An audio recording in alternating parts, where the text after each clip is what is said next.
ಕಾರವಾರ ಲೋಕಾಯುಕ್ತ ಠಾಣೆಯಲ್ಲಿ ಕಂಪ್ಲೇಂಟ್ದಾರರಾದ ಮೊಹಸಿದ್ ಅಹಮದ್ ಶೇಖ್ ಅವರು ಬಂದು 2024ನೇ ಸಾಲಲ್ಲಿ ಬೆಡ್ಶೀಟ್ ಮತ್ತು ಟೇಬಲ್ ಕವರ್ ಸಪ್ಲೈ ಮಾಡಿದ್ದಕ್ಕೆ ಪೇಮೆಂಟ್ ಆಗಲಿಕ್ಕೆ ಬಾಕಿ ಇತ್ತು 3,33,700 ರೂಪಾಯಿ. ಸೊ ಈ ಬಿಲ್ ಪಾಸ್ ಮಾಡೋಕ್ಕೆ ಮೆಡಿಕಲ್ ಸೂಪರ್ಡೆಂಟ್ ಮತ್ತು ಡಿಸ್ಟ್ರಿಕ್ಟ್ ಸರ್ಜನ್ ಆಗಿರುವಂಥ ಶಿವಾನಂದ್ ಕೋಡ್ತಾರ್ಕರ್ ಅವರು ಇದು ಲಂಚವನ್ನು ಕೇಳಿರ್ತಾರೆ.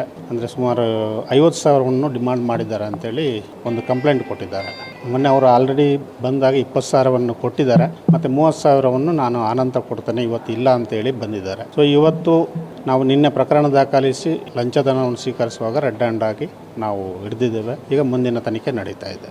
ಮೊನ್ನೆ ಸರ್ಚ್ ಮಾಡ್ತೇವೆ, ಅದು ನಮ್ಮದು ಫರ್ದರ್ ಪ್ರೊಸೀಜರ್ ನಾವು ಮಾಡ್ತೇವೆ. ಇನ್ನೀಗ ತನಿಖೆ ನಡೀತಾ ಇದೆ, ಅದು ತನಿಖೆ ಪ್ರೊಸೆಸ್. ನಾವು ನೆಕ್ಸ್ಟ್ ಸ್ಟೆಪ್ಪಲ್ಲಿ ಅದು ಮಾಡ್ತೇವೆ. ನಾನು ಹೇಳ್ತಾ ಇರೋದು ಇಡೀ ಕಾರವಾರ ಜನರಿಗೆಲ್ಲ, ಇಡೀ ಉತ್ತರ ಕನ್ನಡ ಜಿಲ್ಲೆಗೆ ಒಂದು ಒಳ್ಳೆಯ ಸುದ್ದಿ ಅಂತ ಹೇಳಲಿಕ್ಕೆ ಇಷ್ಟಪಡ್ತೇನೆ. ಯಾಕಂದರೆ ಇವತ್ತೆಲ್ಲ ಮಹಿಳೆಯರು, ಚಿಕ್ಕ ಚಿಕ್ಕ ಬಾಲಕರು, ಚಿಕ್ಕ ಚಿಕ್ಕ ರೋಗಿಗಳು, ಯಾರು ಕೂಡ ಪೇಷಂಟ್ ಇದ್ದರೂ ಕೂಡ ಆರಾಮಾಗಿ ಮಲಗಬಹುದು ಇವತ್ತು ಪಾಪ. ಯಾಕಂದರೆ ಅವರು ಕೊಟ್ಟಿದ್ದಂಥ ಹ್ಯಾರೆಸ್ಮೆಂಟಿಗೆ ಇವತ್ತು ದೇವರು ತಕ್ಕ ಶಿಕ್ಷೆ ಕೊಟ್ಟಿದ್ದಾರೆ ಅಂತ ಹೇಳಲಿಕ್ಕೆ ಇಷ್ಟಪಡ್ತಾ ಇದ್ದೇನೆ ನಾನು. ಯಾಕಂದರೆ ಇವತ್ತು ನಾನು ಹೇಳ್ತಾ ಇರೋದು ಗೀತಾ ಬಾನಾವಳಿಕರ್ ಅಂತ ಒಂದು ಮಹಿಳೆಯರನ್ನು ಇವರು ಯಾವ ರೀತಿ ಕೊಂದಿದ್ದಾರೆ, ಅದೇ ರೀತಿ ರಾಜು ತಾಂಡೇಲ್ ಅವರು ಪಾಪ ಹಾರ್ಟ್ ಅಟ್ಯಾಕ್ ಆಗಿ ಸತ್ರು, ಅವ್ರ ಬಗ್ಗೆನೂ ಕೂಡ ಇವರು ಖುಷಿ ಪಟ್ಟಿದ್ರು ಅವ್ರು ಸತ್ತಾಗ. ಯಾಕಂದರೆ ಗೀತಾ ಬಾನಾವಳಿಕರ್ ವಿರುದ್ಧ ಹೋರಾಟ ಮಾಡಿದವರು ರಾಜು ತಾಂಡೇಲ್ ಮತ್ತು ನಾನು ನೇತೃತ್ವ ತಗೊಂಡಿದ್ದೆ.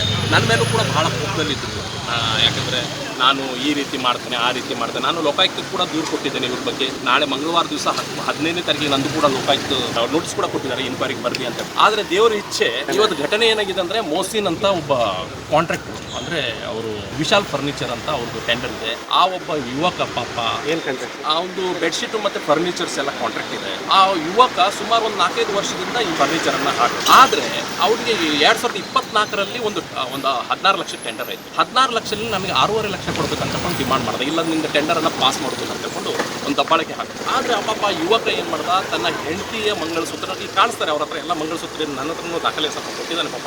ಅವ್ನು ಸುಸೈಡ್ ಮಾಡಲಿಕ್ಕೆ ಹೋಗಿದ್ದ. ಆ ಸುಸೈಡ್ ಮಾಡಲಿಕ್ಕೆ ವ್ಯಕ್ತಿಯನ್ನು ಹೋಗಿದ್ದ ವ್ಯಕ್ತಿನ ನಾನು ಇವತ್ತು ಬಚಾವ್ ಮಾಡಿದ್ದೀನಿ, ಅವ್ರ ಕುಟುಂಬಕ್ಕೆ ನಾನು ಬಚಾವ್ ಮಾಡಿದ್ದೀನಿ. ಯಾಕಂದರೆ ನಾನು ಹೇಳಿದೆ ಅವರಿಗೆ ಲೋಕಾಯುಕ್ತರ ಆಫೀಸರು ಒಳ್ಳೆ ಬಂದಿದ್ದಾರೆ, ನಮ್ಮ ಕಾರವಾರದ ಸೊಸೆ ಒಬ್ಬಳು ಬಂದಿದ್ದಾರೆ DYSP ಆಗಿ, SP ಸಾಹೇಬರು ಚೆನ್ನಾಗಿದ್ದಾರೆ. ಅವ್ರ ಹತ್ರ ಬಳಿ ಹೋಗ್ಕೊಂಡು ನಾವು ನಮ್ಮ ಸಮಸ್ಯೆಯನ್ನು ತಿಳಿಸುವ ಅಂತ ಹೇಳ್ಕೊಂಡು ಹೇಳಿದ್ವಿ. ಆ ತಿಳಿಸಿದಾಗ ಅವರೆಲ್ಲರಿಗೂ ಒಂದು ಕರುಣೆ ಬಂತು, ಲೋಕಾಯುಕ್ತ ಮೇಡಮಿಗೆ ಮತ್ತು SP ಸಾಹೇಬ್ರಿಗೆ ಕರುಣೆ ಬಂತು. ಯಾಕಂದರೆ ಆ ಎಲ್ಲ ಡಾಕ್ಯುಮೆಂಟ್ಸ್ ಕೂಡ ಕಾಣಿಸಿದಾಗ ಅವ್ರು ಕರುಣೆ ಬಂದ್ಕೊಂಡು ಅವ್ರಿಗೆ ಇವತ್ತು ಏನು ಮಾಡಿದ್ದಾರೆ ಅಂದರೆ 75,000 ರೂಪಾಯಿ ಡಿಮಾಂಡ್ ಮಾಡಿ. 3.5 ಲಕ್ಷ ಒಂದು ಟೆಂಡರ್ ಆಗಿತ್ತು. ಆ ಟೆಂಡರ್ ಪಾಸ್ ಮಾಡಲಿಕ್ಕೆ 1 ವರ್ಷ ತೊಗೊಂಡ್ರು. ಅದಕ್ಕೆ ಆ ಟೆಂಡರ್ ಪಾಸ್ ಆಗಿದ್ದಕ್ಕೆ ಚೆಕ್ ಬಂದಿದ್ದಕ್ಕೆ 75,000 ರೂಪಾಯಿ ಆಯ್ತು ಅಂತ ಹೇಳ್ಕೊಂಡು ಇವ್ರು ಮೊನ್ನೆ ಮತ್ತೆ 20,000 ರೂಪಾಯಿ ಮನೆಗೆ ಹೋಗಿ ಕೊಟ್ಟಿದ್ದಾರೆ.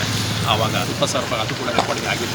ಈಗ ಇವತ್ತು ನೋಡಿದರೆ 30,000 ರೂಪಾಯಿ ಕೊಟ್ಟಾಗ ಇವತ್ತು ಮಾನ್ಯ ಲೋಕಾಯುಕ್ತ ಸಾಹೇಬರು ಕೂಡ SP ಸಾಹೇಬರು ಒಂದು ರೈಡ್ ಮಾಡಿದ್ದಾರೆ. ಈಗ ಸಿಕ್ಕಿದ್ದಾರೆ.